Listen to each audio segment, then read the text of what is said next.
Episode की शुरुआत में हमें बताया जाता है कि काफी समय पहले शैतानों का क्लेन बढ़ने लगा और दानवों के क्लेन को वो परेशान करने लगे। दानवों के राजा डोंग होंग ताई ने दानवों की राजसभा बुझोऊ माउंटेन में लगवाई और उन्होंने घोषणा कर दी शैतानों के खिलाफ युद्ध की। और इस समय के दौरान 10 डीमन प्रिंस जो 10 ऐसे सूरज बन गए जिन्होंने पृथ्वी को झुलसा कर रख दिया, सभी को काफी परेशान किया। लेकिन तब तक जब तक यी का जन्म नहीं हुआ, उसके पास शैतानों की अपार शक्ति थी। उसने 9 दानवों के प्रिंस को तो खत्म ही कर दिया, लेकिन लुया नाम का एक प्रिंस वहां से भाग गया। इस युद्ध में दानवों और शैतानों को भारी नुकसान उठाना पड़ा। इस पर मौके का फायदा उठाकर इंसानों ने दानवों और शैतानों को पूर्ण रूप से खत्म कर दिया। उन्होंने दानवों की अदालत को भी तोड़ दिया, लेकिन महात्माओं ने उसे वापस जोड़कर उस टूटी जगह को स्वर्ग में बदल दिया। अब दानवों के जाने के बाद लुया हर जगह आतंक फैलाने लगा, क्योंकि अब उसे बदला चाहिए था अपने भाइयों का। लेकिन किससे? स्वर्ग की अदालत से। अब हमें एक बूढ़े बाबा क्यू युआन को दिखाया जाता है। वहाँ का माहौल काफी शांत होता है, लेकिन वो बढ़िया थोड़ी लगेगा। तो थोड़ी देर में एंट्री होती है लुया की।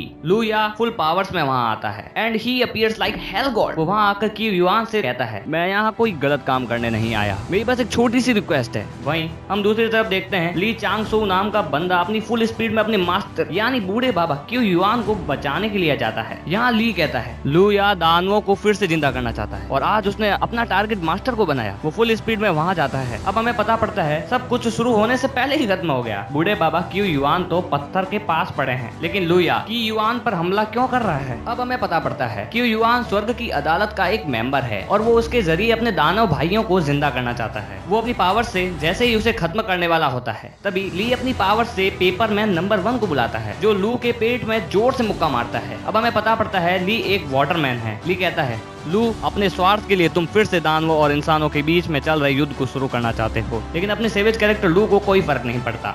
अब पेपरमैन नंबर 1 उस पर अपनी पावर से अटैक करता है, पर उस पर उसका कोई प्रभाव नहीं पड़ता। अब वो उसे क्लोज इन करके मारने की कोशिश करता है, लेकिन है तो वो एक पेपर। एक ही मुक्के में फट जाता है, लेकिन पेपर जल गया।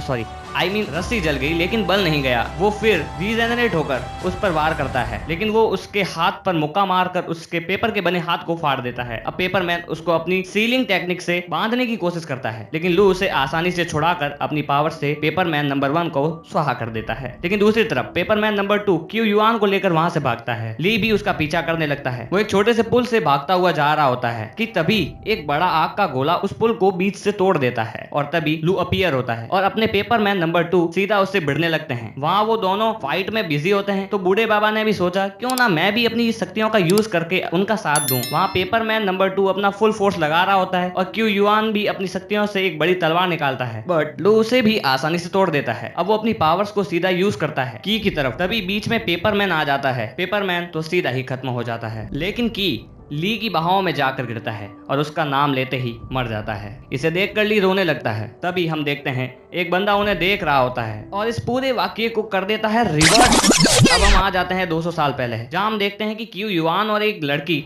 लिंगाय एक बादल पर जा रहे होते हैं, जहाँ की कहता है, सुनो लिंगाय, एक बात याद रखना, हमारे धर्म का नाम दुजियान है, जिसके निर्माता अमर डुए है। वो लगभग बुद्धा के बराबर है। अब काफी सारी बातों के बाद लिंगाय कहती है, मास्टर क्या आप भी अमर हैं? अब बूढ़े बाबा बात बदल कर कहते हैं, ओह, तुम्हारा एक सीनियर भी है, वो मेरा शिष्य है जो मेरे 700 सालों से है। अब वो ली से जाकर मिलते हैं। उसे वो ही पुराना सीन दिखाई देने लगता है। वो उसे एक सपना समझता है, पर फिर भी दुखी होकर वो उसके गले लगता है। अबे ओए, खुश होकर गले लगता है, सॉरी, हाँ, तो वो खुश होकर उसके गले लगता है। की तो कुछ समझ नहीं पाता और कहता है, क्या तुम्हें मार खानी है? अब ली कहता है, मैं आपके हाथ से मार खाने को तैयार हूँ, और वैसे भी दवाई कड़वी जरूर हो, पर होती हमारे फायदे के लिए है। तो वो उसे मारने के लिए पीछे पड़ता है, लेकिन लास्ट में आते आते वो उसे नहीं मारता। अरे जब मारना ही नहीं था तो मेरी वीडियो की लेंथ को क्यों बढ़वाया? अब फाइनली की कहता है, मैं 2 महीनों के लिए बाहर जा रहा हूँ, तो तुम अपनी जूनियर लिंगाय को सब चीजें सिखा देना, लेकिन ध्यान रहे कुछ भी उल्टा सीधा मत सिखाना। अब ली उसे अपनी पहली ट्रिक सिखाता है,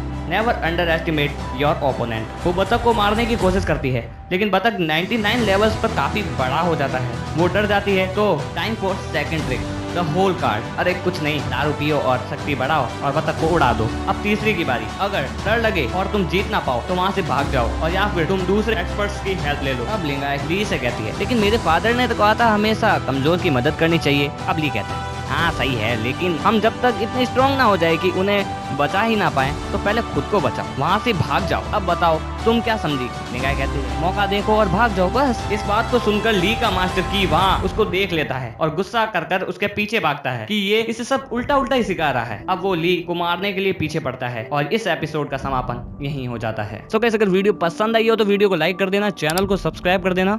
मिलते हैं नेक्स्ट पार्ट में इसी वीडियो के, तब तक के लिए बाय।